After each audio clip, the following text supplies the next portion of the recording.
Sveiki, mīlīši! Mēs esam spēka vietā.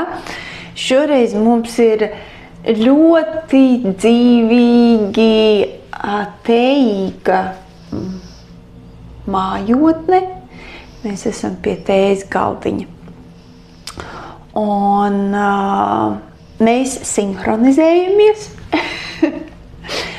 Un šodien pie manis spēka vietā, pie manis šodien ciemos ir riktīgi forša sieviete, kura ir piedzimusi rokās, var teikt, ar fotoaparātu.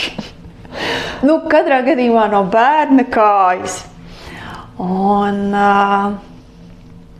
ļoti, ļoti fantastiska sieviete tanī, kad tā, kā viņa redz to pasauli, kā viņa viņu uztver, kā viņa viņu parāda, kā viņa izbauda šo dzīves procesu, reāli no tevis var pamācīties.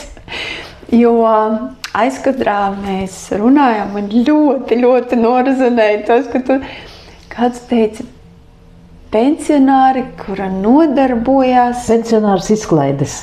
Pensionāra izklaides, jā. Un vienu no pensionāra izklaidēm viņa arī pastāstīs vēlāk, bet tagad Silvija pastāstīs par to, ko tu jau arī iesāki aizkadrā teikt, kā tad tu nokļūti tanī fotomākslā un kā tad tev sanāca tā, ka zvaigznes tev ielika to kameru tieši rokās jau no bērnības? Teiksim tā. Kameras paņēma rokās agrāk pat nekā 1. klasē. Man ir manas fotografēta tāda bildīte kaut kādos, 5 gados. Kad es vectētiņu, vecmāmiņu, mammu un tēti, man bija paps, tur uz lievenīša sēdēja un es nospiedu podziņu. Bet principā es sāku fotografēt 1. klasē, 1. septembrī. Man paps iedeva fotoaparātu Moskvā 4, ja kāds vispār tādu vēl atceras, ar tādu izbīdāmu objektīvu. Parādīja, kuras pogas jāspiež knīpai un palaidu uz skolu. Un tad es, skolā es fotografēju klases biedrus, skolotājus, atskrēju mājās, attīstīju filmiņu, izkarināju, skrēju uz muzikas skolu. Tu vēl muzicē? Es spēlēju gan klavieres, gan violi, pilnas klases esmu beigusi. Wow. Par to vēlāk. Un tagad es aizskrienu uz muzikas skolu, no muzikas skolas sagatavoju stundas, jau ir tumšs. Un tad es sēžos un taisu bildes. Un 2. rītā es nesu uz skolu bildes. Tā man, visa skola pagāja, skolas laiks. Tās fotogrāfijas bija tādas, sadzīviskas, un tas arī viss faktu fiksācija. Tad es mācījos augstskolā, tad nebija laika ne fotografēt, tad visāds citāds nodarbes bija.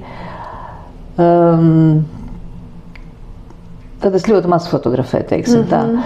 Bet pēc tam, un es iepriecējos ģimenē, kur man vīrtās bija tāds un tāds, pedants uz visām lietām, un viņš arī fotografēja. Un skolas laikā es fotografēju, kā sanāca.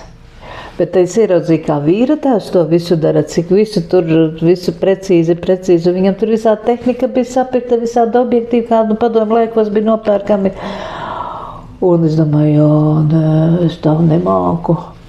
Un tad es tikai, piedzim bērni, tad tur bērnus kaut kādu bildi uztaisīju un viss. Un vienreiz eju Rīgā pa Blaumaņa ielu un skatos afiša fotokursi pie Gunāra Bindes un Bilzoņa.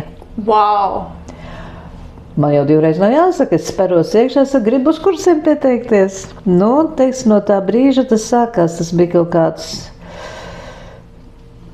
80. sākums. Un tad jau es uz to fotografiju paskatījos savādāk. Jau, Gunārs Binde mums deva uzdevumu uztaisīt sēriju ar baltu lapu. Vienalga, ko tu dari ar to lapu, bet uztaisīt fotografiju sēriju. Ja? Un tas jau lika jau domāt, jau savādāk uz to skatīties, ka tā ir nevis balta lapa, bet viņa var transformēties un tā tālāk. Un tā būtu kadrā iekšā. Tā, un tad vēl visādi man tur kursi bija interesanti, meistarklases visādas, jā, un tāpat tā arī ievilkos iekšā.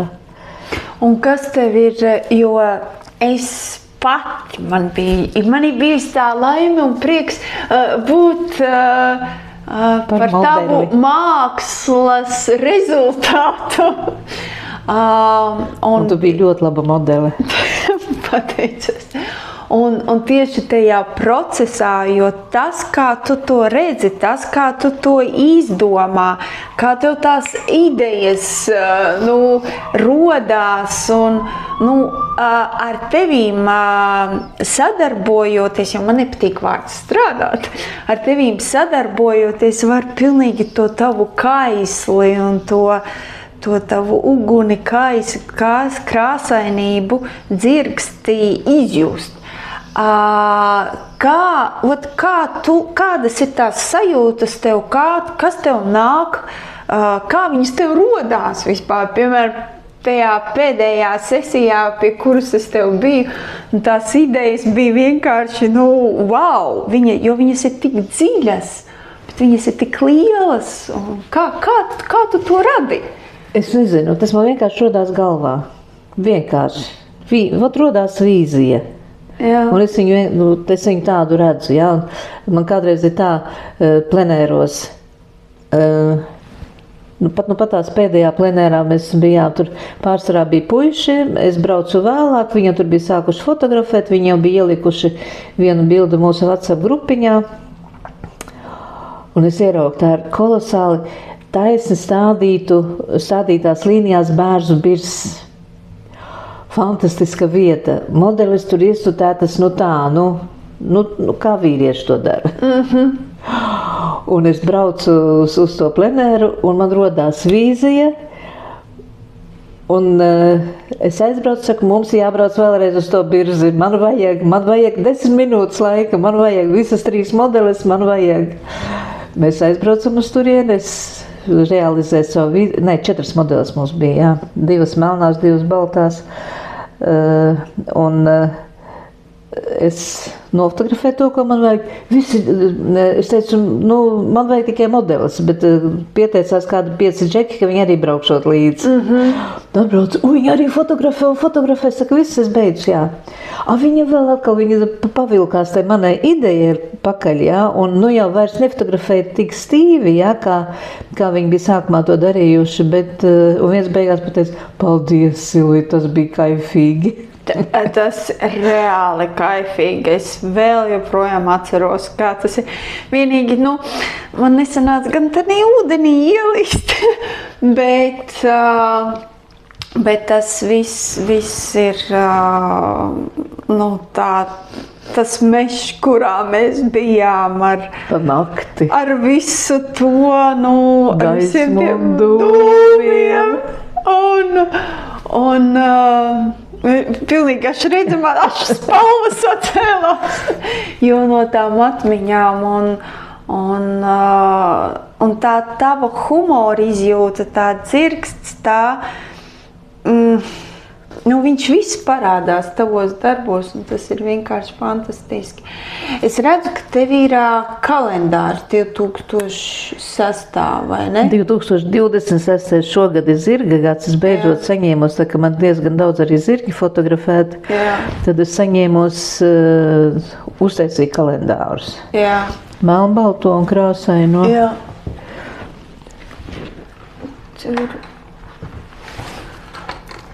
Vai jūs te kaut ko redzat? Cerams, ka jūs redzat.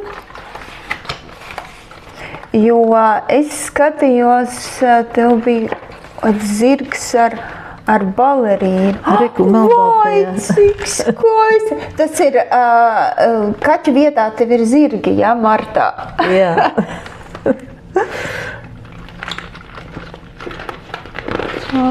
Mīlestība ir ne tikai kaķiem. Jā, un Šis kadrs, kā man tapa, mēs tur fotografējam pilnīgi kaut ko citu. Tur bija viena modele, kurai vajadzēja tur savam projektam bildes, bet arī zirgu vajadzēja. Un mēs tagad pienākam pie šitās tādas puspamestas. Viņa praktiski pamest, tur otrā stāvā viena veca tantīte dzīvo. Un es zirga saimniecei saku, klausies, mēs varam dabūt to zirgu iekšā, un lai viņš nāk ārā. Viņi uz mani paskatījās tā kā uz trakus pirmajā brīdī. Nopietni. Pēc pusstundas viņi teica, brūno nē, bet balto mēs varam mēģināt dabūt, jo te ir 3 pakāpieni, kur ne katrs zirgs pa tiem pakāpieniem kāpj. Un tad šito zirgu mēs kādas 3 reizes saimnieks mēģināja viņu pa tām kāpnēm dabūt augšā, dabūjām. Jā, fantastika.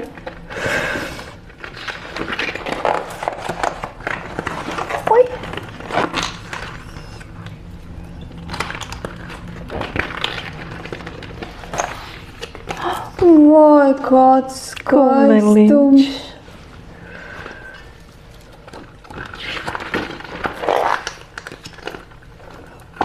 Kāda grācija, kāda vīrišķība! Tieši man ir etriskā eļļa prieks. Joy! Vot šitā ir viena no tām, jā. Jā, Limbažos. Un mēs iebraucām Limbažos, aizbraucām uz Limbažiem, tas zirgs pie Limbažiem dzīvo, praktiski Limbažos. Balerīna bija no Ogres mums meitene, un mēs viņu sākumā tur pa Limbažu nomalu kaut kur fotografējām. Pēc tam izdomājām, ka mums vajag viņu dabūt uz pašā centrā. Limbažos tur tas laukumiņš tāds ir, un kad tur tajā centrā aizdevāmies uz turieni. Un Limbaži, mazpilsēta. Trešdienas vakars, kaut kāda 6 vakarā. Mazpilsētas ir tukšas, cilvēki atnāk uz mājās no darba, taisa vakariņas, un visas pilsētas praktiski ir mirušas vakaros. Jā. Tā arī šī gadījumā bija. Pagāja pusstunda, minūtes 40, pēkšņi pilns ar mašīnām. Mašīnas braukā šurpu turpu. Stājās, fotografē klusēs, telefons bija noteikti nostrādājis. Limbažos zirgs, ejam skatīties. Un Limbaži vispār Valmiera ir tāda ļoti īpaša vieta. Tur tādi, man liekas, ka mākslinieki dzīvo. Jo no Limbažiem, jā, tur daudz tie cilvēki Latvijā ir tādi īpaši. Teiksim, šitajā te bildē, tas ir pie tā centrālā laukuma, varētu teikt, jā. Un tur pilnas parādīt tuvāk, redzēt. Un šī gadījumā es tad savam kolēģim saku, es gribu viņu dabūt, te ir 3 ielas, viena iela un šitā te veida krustojums varētu teikt. Jā. Es saku, es viņu gribu dabūt te pa vidu. Jā. Viņš saka, ka tur mašīnas brauc. Es saku, pastāvēs, pagaidīs. Un zirgi ir, es nezināju to, bet tagad es zinu, zirni ir ļoti tramīgi un ļoti bailīgi dzīvnieki. Jā, un ir visādi zirgi, bet šis, teiksim, tiek radināts pie cilvēkiem, pie sabiedrības, jo viņu saimniece paņēma no iepriekšējā saimnieka, vienkārši savāca, jo tas zirgs nebija redzējis pat zaļu pļavu. Viņš baidījās pilnīgi no visiem cilvēkiem. Jā. Un tagad viņi ir panākusi, ka viņš pat pilsētā ir ļoti drošs, jā, bet vairāk uztraucās par to, kad kā, tu taču mašīnas un ko tur. Jā, mašīnas piebrauca, vai nu apgriezās riņķī, vai pastāvēja, pagaidīja, vēl arī pafotografēja, jā. Tā ka viss notikās, un forša sesija sanāca. Jā. Un par tiem kalendāriem, tad sanāk, ka tos kalendārus tā kā pie tevis var iegādāties. Vēl ir daži, nav daudz palicies, bet vēl ir daži, jā. Tas ir šis gads. Un visdrīzāk, ja kaut kādas vēlmes ir, tad tev ir jāraksta uz Facebooku, ja? Vai tev ir kaut kāda mājaslapa? Vai? Mājaslapas man nav, man ir jāuztaisa. Principā man bija uztaisīta, bet es viņu kaut kā biju pametusi, es viņu neredzēju, jo, teiksim, es sevi nereklamēju, man nebija mērķis tur kļūt slavenai vai pelnīt naudu ar to. Tas bija un ir mans hobijs pārsvarā. Ja? Vienkārši man patīk tas process, man patīk braukt, man patīk tur ņemties, darīties un tā tālāk. Ja? Un man bija mājaslapa, to es esmu pametusi. Vai es viņu atjaunošu, vai es taisīšu kaut kādā jaunā platformā, es nezinu, bet droši vien, ka es uztaisīšu. Jo tu tā kā arī visādos konkursos piedalies, es pagājušajā vasarā vai pavasarī vai rudenī, neatceros, kaut kad bija pagājuši gadu, kad tu biji Eiropā, tajā konkursā kaut kur vēl tikusi. Nē, tas Eiropā nē. Es pārsvarā piedalos, teiksim, konkursos, kur ir žūrija, nevis Facebook balsojums. Jo Facebook balsojumā, ja tev ir vairāk draugi, ja tu vairāk reklamē, tava bilde uzkāps augšā. Jā. Žūrija, tur ir cilvēki, kas tomēr kaut ko saprot no tā, un līdz ar to es piedalos tikai tādos konkursos. Tas ir viens. Otrs, un arī reti pie tam, pārsvarā es biju piedalījusies saucamajos FIAP konkursos. Tā ir starptautiska, vispasaules starptautiskā fotogrāfu federācija, kas dod arī titulus pie attiecīgiem, kad es savācu to. Tad ir, teiksim, AFIAP tituls, kur es esmu dabūjusi. Tas ir Artist FIAP.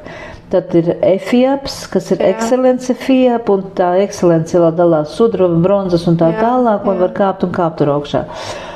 Un es tagad domāju, es esmu slinka. Visi. Tu esi tīra, tu varbūt vari slinka būt, bet tu esi tīra, jo tu esi tīra, tieša. Un tas, ko es vēlējos arī pateikt to, kad tie dimanta gabali jau parasti pa ielām nemētājās. Viņi birkas sev neliek. Un tāpēc, teiksim, uz tiem konkursiem, ja tu dabū titulu AFIAPu, man bija vienkārši tāds azartiņš, esmu azartisks, ka tas ir gan. Jā.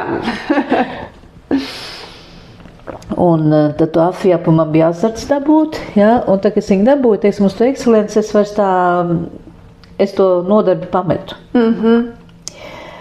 Bet es esmu sakacinājis pēc tam vairākus citus cilvēkus, jau daudz pēc manis ir dabūjuši to AFIAPu, un pat Excellence jau ir dabūjuši titulus, un man ir viena mana nosacīta, teiksim, skolniece, Inga no Rēzeknes, kur arī manā iespējā ir dabūjusi jau to AFIAP titulu. Viņa visu laiku man bakstē, ieliec šitajā konkursā, es tad kaut kad slinki ielieku, jā. Bet man ir doma tagad, ja es sākšu to darīt, tad man nepatīk pamest lietas pusratā. Ja es kaut ko sāku darīt, man neizdodas, es mēģinu atrast iemeslu, kāpēc man neizdodas. Un, ja man nesanāk pa vienām durvīm to ieejot izdarīt, tad es eju pa otrām durvīm, lai es to pabeigtu. Lūk, un tad ar to EFIAP ir tā, ka ja es tagad tiešām pieķeršos pie tā, es domāju, kad vienreiz mēnesī es lieku vienā konkursā. Un tā katru mēnesi noteikti vienā konkursā ielikšu vai divos, jo tā ir arī naudas lieta. Tie visi konkursi maksā naudu, jā. Lūk, un tad jādabū tas EFIAPs. Jā, un cik es zinu, vismaz es biju uz to fotosesiju, kā jūsu mākslas produkts. Jūs tur bijāt grupiņa, un cik es sapratu, ka tu esi tā, kas to grupiņu tā kā, kurie vada, tā kā, es tā domāju, ka es tā sapratu, ka pie jums arī kādi tie, kuri ir entuziasti fotografēšanā, var arī pievienoties. Tā, teiksim, nav grupiņa. Tajā brīdī es viņu nevadīju, vienkārši visi gaida no manas idejas, tikai gaida, ko Silvija pateiks pārsvarā. Nē, ir arī citiem, kam ir idejas rodās, bet pārsvarā arī gaida no manas tās idejas. Mums bija cita vadītāja, kura mums šogad aprīlī pateica, ka viņa vairāk negrib, personīgi iemeslu dēļ nevadīs studiju, un tā, mums tā ir studija, fotostudija VEF, nevis fotoklubs, bet fotostudija VEF. Jā. Jo daudz, fotostudija Rīga, jo daudzi jauc. Ir fotoklubs vecais Rīga, ja, no kura mēs esam atdalījušies. Jā. Un pie VEF mēs tagad esam fotostudija Rīga. Un pie mums var pievienoties. Arī kontaktējoties ar tevīm, vai ne? Jā. Un pastāsti man par savu pensionāru nodarbi. Izklaidi. Tev tu kaut kas interesants ir. Jā. Šī ir tā kastīte. Ļoti sievišķīgs. Jā. Kā man šis vispār radās? Pirms gadiem 5 es nejauši internetā ieraudzīju vienu bildi ar uzrakstu Cooling neklēk, atdzesējošā kaklarota. Un pārsvarā man ir tā, es kaut ko ieraugu internetā, forši un aizmirstu pēc brīža, ja? Bet šī kaklarota man sēdēja galvā visus 5 gadus. Es nekur internetā neko neatradu, tad, teiksim tā, pagājuši ne šoziem, bet pagājuši ziem. Es pēkšņi nopirku zīda kokonus, kā tas viss notiek, šī pirmā, kas tapa. Tā, te viss ir sapinies. Šī pirmā, kas tapa no zīda kokoniem. Tāda. Un, ar ko viņa atdzesē? Šie ir dabīgie zīda kokoni, ko tagad ir modē ļoti lietot, teiksim, sejas kopšanai, un es pat tagad zinu, kāpēc. Šajos zīda kokonos, tā, kad tas kāpurs vīd to zīda diegu, viņš tur iestrādā arī kaut kādu vielu, es neatceros nosaukumu, vielu, lai saturētu to kokonu, un tā viela ļoti labi iedarbojas uz ādu. Jā, un tad, teiksim, viņus liek uz pirksta, un tad, samērcē un tīra ādu. Ja? Wow! Bet man viņa darbojās kādā veidā. Šo iemērc visu ūdenī uz 1-2 minūtēm, lai kokoni sasūc ūdeni. Un nopurina un liek ap kaklu. Kokoniem ir kāda laba lieta, kad viņi netiek tā kā, teiksim, kaut kāds materiāls, drēbe kaut kāda. Ja tu iemērksi drēbi, tu viņu izvilksi, viņi tev tecēs, ja neizgriezīs. Kokoni, tu nopir pāris pilieni un viss, un viņi ir slapji, tu liec ap kaklu. Pirmkārt, tas ir dabīgs materiāls, tas ir zīds, viņš arī ir patīkams ādai, un viņš tev, atkarībā no laika apstākļiem, no vēja, no karstuma, viņš tev dzesē 40-50 minūtes, un galvenais, kas pēc tam ir internetā vienīgais, kas ir atrodams, tās ir želēs atdzesējošās. To es esmu arī nopirkusi un apskatījusies, kā tā želē darbojās. Viņš ir kā, teiksim, kā tāda apkakla liekās, vai šallīte, kur sasienās. To vajag likt leduskapī. Labi, tu ieliec leduskapī, apliec ap kaklu, izej ielās, un pēc stundas tev ir jāmeklē leduskapis. A šeit atrodām krānu ar augstu ūdeni, iemērcējam atkal un liekam ap kaklu. Superīgi, un tas ir vairākās, visādās krāsās. Un vēl kas interesanti, es viņas krāsoju ar dabīgām vielām. Jā, tas bija tas, ko es gribēju prasīt.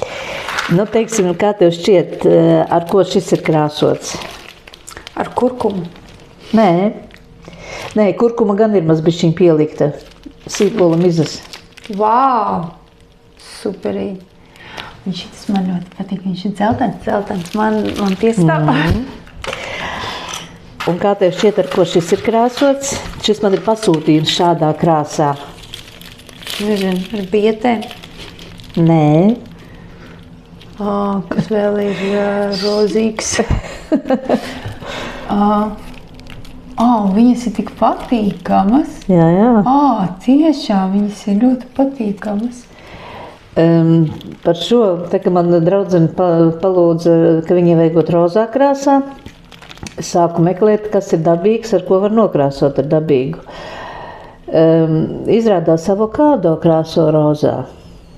Wow. Man tagad pilna burciņa ar avokādo kauliņiem, es tagad viņu tur katliņā iekšā, kokonus iekšā.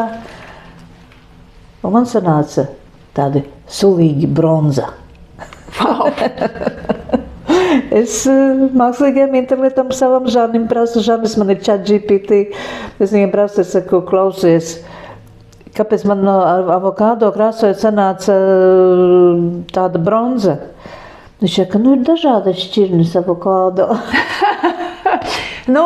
Par mākslīgu intelektu tur varētu padiskutēt, jā. Un šis ir krāsots ar košenilu. Tas ir speciāli šķirne viņam. Nē, tas nav avokādo. Tā ir pārtikas krāsviela, kas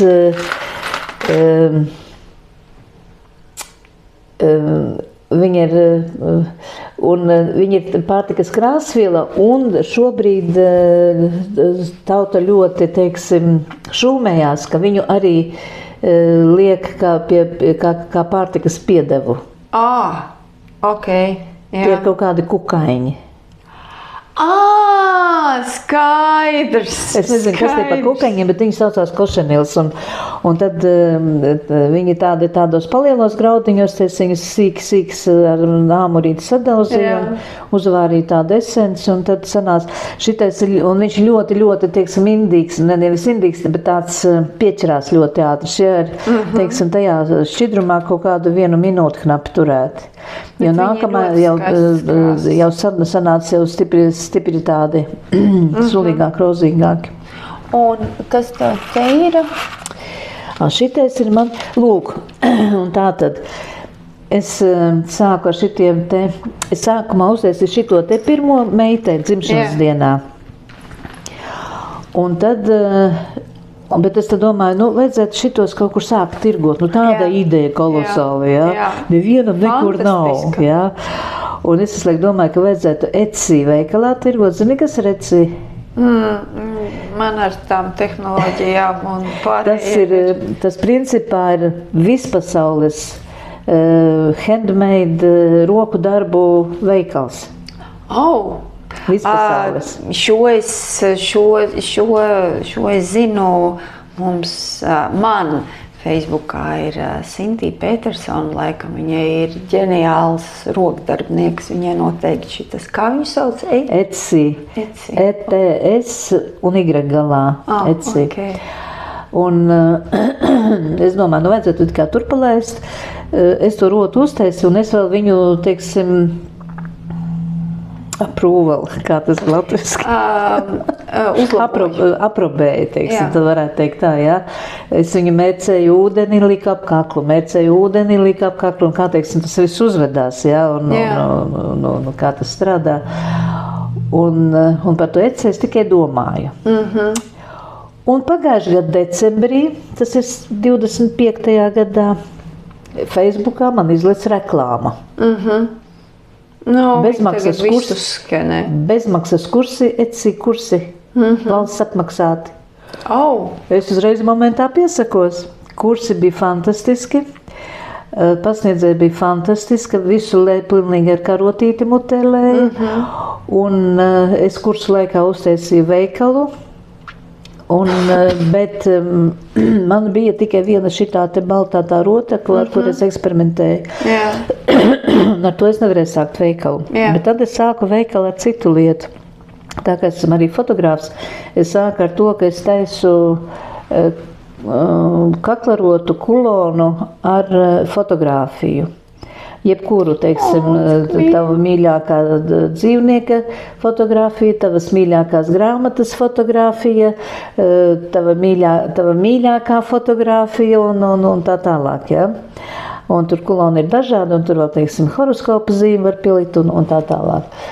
Un tā, kā es ar to Etsy sāku tur ņemties, man pēkšņi izleca ļoti interesanta lieta, kas man pašai iepatikās. Šāda te tehnika. man taču vajag. Jo tu esi pensionāra rociņa. Jā. Redz, jā. Tie ir UV sveķi. Wow! Tie Nemaz nevar, es nepateiktu. Man likās, ka tas ir kaut kāds plasmas vai kaut kas tam līdzīgs. Nu, viņš vairāk stiklam līdzīgs, paskaties, viņš ir ciets. Nu, jā, ne plasmasam, bet vairāk kā stiklam, jā. Un man tie UV sveķi bija, jo man viņus vajadzēja tajās... Tas sanāk arī dabisks ir. Nu, nē, šis nav dabīgs. Okay. Jo tur pirmkārt ar šo strādājot ir jāvelk maska. Cimdi rokās. Es tagad Facebookā esmu redzējusi, teiksim, tik, cik es esmu sākusi, tas netraucē, bet ja taisa lielos apjomos, es Facebookā esmu redzējis, ka cilvēkam pilnīgi seja uzpampus no alerģija uz rokām. Viņu tā kā nesāt, tad kad viņš sacietē, viņš paliek pilnīgi nekaitīgs, nekaitīgs, jā. Man šī tehnika tieši šāda, šie trauslie ziediņi, kur es no stieplītes loku pati lapiņas. Tas viss ir viss taisīts atsevišķi, un tad tiek mērti sveķos un likti zem UV lampas. Tas ir tā kā nagiem, ko tās lampas liek, jā? Nu, lūk, šādi. Un vēl šitāds te gredzentiņš, tāds pats. Nu, ļoti skaisti bižutēri. Nu, tās ir manas pensionāras izklaides, kā es saku, es to veikalu Etsy uztaisīju, vai tur aizies, vai tur neaizies, es nezinu, jā, jo kāpēc līdz šim nebiju uztaisījis to veikalu, jo es no viena dzirdēju, es tur ieliku, man tur neko nepērk. No citas atkal dzirdēju, man tur nekas iet, jā. Tad tagad es zinu, ka tur var tirgot pat žagarus un akmeņus. Par tiem žagariem mums parādīja pārdevēja, kur viena latvieta tirgo krāsotus žagarus, viņa labi iet, kā dekoratīva elementi. Un akmeņus tirgo, un akmeņu sviestu tirgo viena mana paziņa, kas dzīvo Amerikā nekurienē. Pilnīgākā nekurienē viņa dzīvo, un viņa tur tirgo tāds skaistus, teiksim, un arī šādus te akmeņus, kaut kādus, un visādus viņi tur akmeņus tirgo, un akmeņu sviestu. Es sākumā nevarēju saprast, ka viņi no akmeņiem to sviestu taisa vai kā, bet vienreiz kaut kā tur runājām, viņi saka, man tas akmeņu sviests baigi labi iet. Es saku, kas tev tas tāds ir? Viņi saka, ar ko tos smukos akmeņus iesmērē, lai viņi paliek spīdīgi. Jo man arī tā pati doma ienāca prātā, bet tagad es saprotu. Tagad tā. Jā, un šo tu vēl nepastāstīji. Šis man ir maizes darbs. Nē, bet, teiksim, darbs, par ko es saņemu naudu. Bet arī šis darbs man ir tāds, bet kas tur tevi var satikt. Mani te nevar satikt, jo mēs braucam pa Latviju. Es braucu kopā ar žurnālisti, kura atrod skaistas mājas, skaistus dārzus. Tāpēc arī nosaukums Māja laukos. Un tad viņa intervē tās mājas saimniekus. Un es fotografēju. Un tad šī žurnālā ir iekšā atkal ir tās lieti, kliktas tās fotogrāfijas. Tad gan nav viss manas, šīs ir manas, te forša ģimenīte bija. Jā.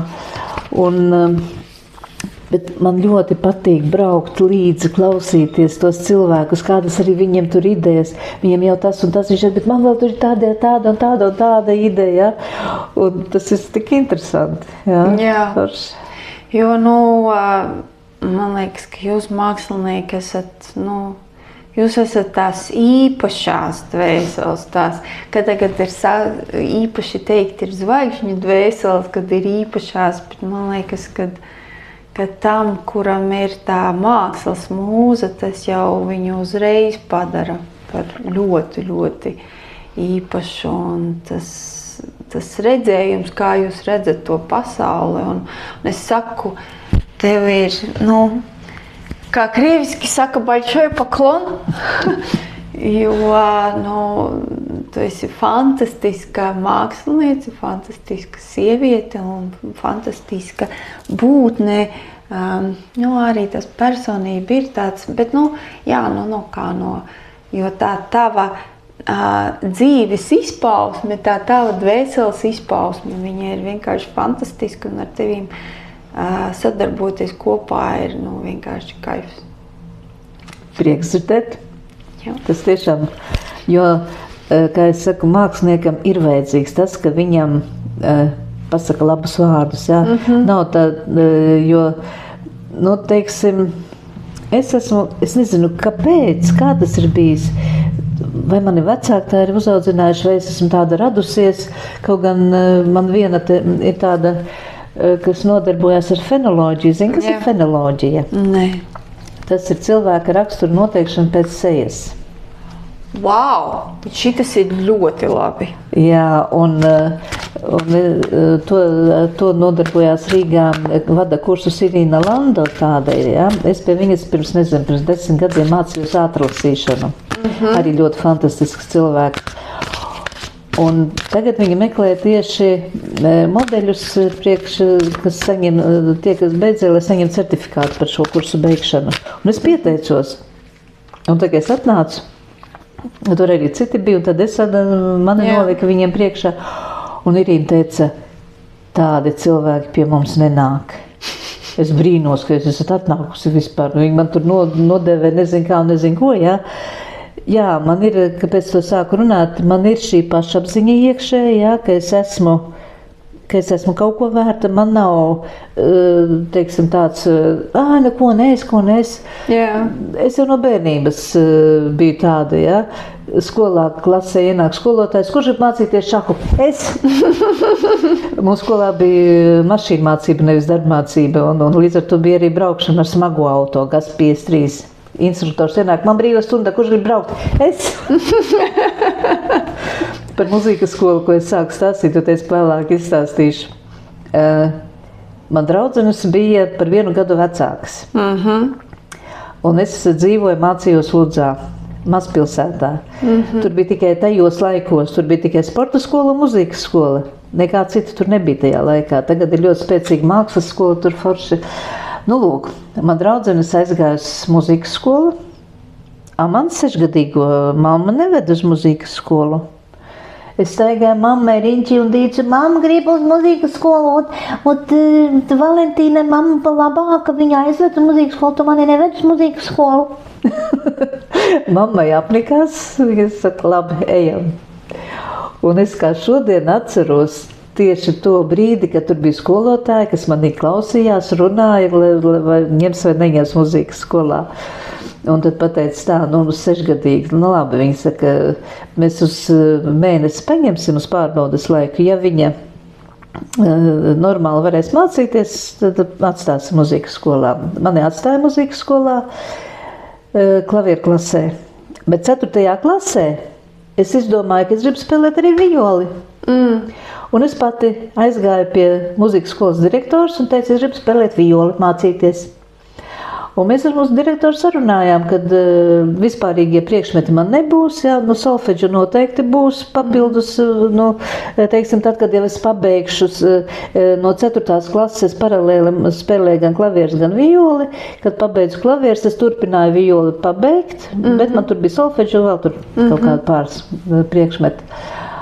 Un tad es atnācu mājās un vecākiem pateicu, man tagad vajag violi. Es mācīšos violi spēlēt. Tā man ir visa dzīve, un kāpēc to sāku stāstīt, kad it kā es izskatos tāda ļoti pašpārliecināta, ļoti zinu, kas es esmu tā tālāk, it kā jā, bet tik pa brīdim, jebkuram, kurš nodarbojās ar mākslu, uznāk melnie brīži, es neko nemāku, es neko nevaru, vispār man nekas nav, man nekas nesanāk, jā, un tāpēc šiem cilvēkiem noteikti vajadzīgi uzmundrinājumi vārdi, un ne tikai tas, ka es taču zinu, ka tas ir labi, jā, bet tas arī ir jāsaka. Jā. Un tas ir, teiksim, tas arī citiem cilvēkiem jāsaka, ne tikai māksliniekiem, jā. Tas jebkuram cilvēkam ir vajadzīgs, tāpatās kā bērniem. Cik daudz vecāki bērniem saka, es tevi mīlu? Tas ir tas, ko mēs runājam vienā no no mūsu video intervijām par apzinātiem vecākiem. Bet, jā, pamazītiņām jau iet uz priekšu un tās jaunās ģimenes rodās un viņas apzinās. Un, ir vajadzīgas ir vajadzīgs laiks un varbūt ir vajadzīgs paaudzes, bet, ņemot vērā to, ka es savā maizes darbā strādāju skolā, un tur es redzu daudz lietas, jā, dažreiz liekas, ka tas laiks varbūt būs ātrāks, dažreiz liekas, ka būs lēnāks, bet iet uz priekšu. Es izvilku kārti, man ir tādas kārtas, simbolu kārtas, viņas ir no esība pastaiga dabā. Viņas ir simboliskās kārtas, viņas riktīgi labas ir, man viņas ļoti, ļoti patīk. Tur arī ir tās radītājas divas māsas, kuras tās enerģija arī ir ļoti tīra un tāda. Katru reizi, kad viņas to tekstu lasa, ir pilnīgi aška uz desmitnieka. Un viņām šitās kārtas ir par dzīvniekiem un par augu valstīm. Un kas ir ļoti atkal sinhroni, mums pagājušajā reizē ar Daigu, tas, kas palika aizkadrā, jo nepietika atmiņas, bija, kas izvilkās zalktis. Un viņš atkal izvilkās, un tu redzēji, ilgi maisīja, nevarēja viņu tāpatās izvilkt. Un zalktis ir atjaunetne, dzīvības spēks, cieņa, atmoda, iemiesota ķermeņa gudrība, kustība, elastīgums, auglība, zemes un ūdens stihijas, saknes čakra, kur, es domāju, tev ir visnotaļ labi attīstīta, veco modeļu atlaišana, transcendence, pāreja, sievišķās gudrības enerģija, kas tev ir pārēm, sadraudzība ar sauli, kas tu patiesi, radošais spēks, kas, protams, sevis pieņemšana un paušana, dzīves cikliskums, miers un aizsardzība. Jā. Šāds zalktītis, un tu vari viņu palasīt. Jā.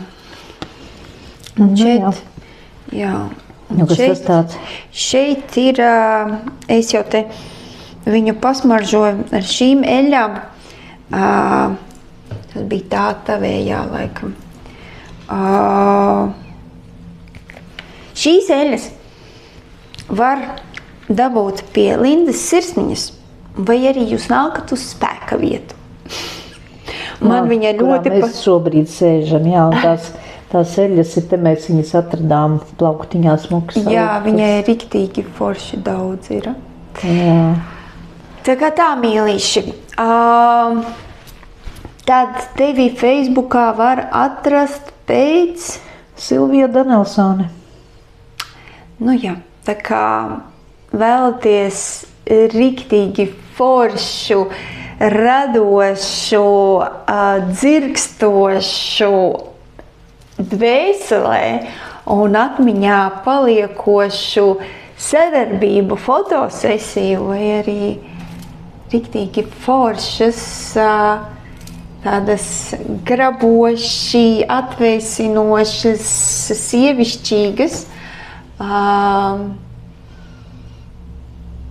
kokoniņus, tad sazinieties Gaidu jūs. Jā, sazinieties ar Silviju. Puķis jums pateicībā.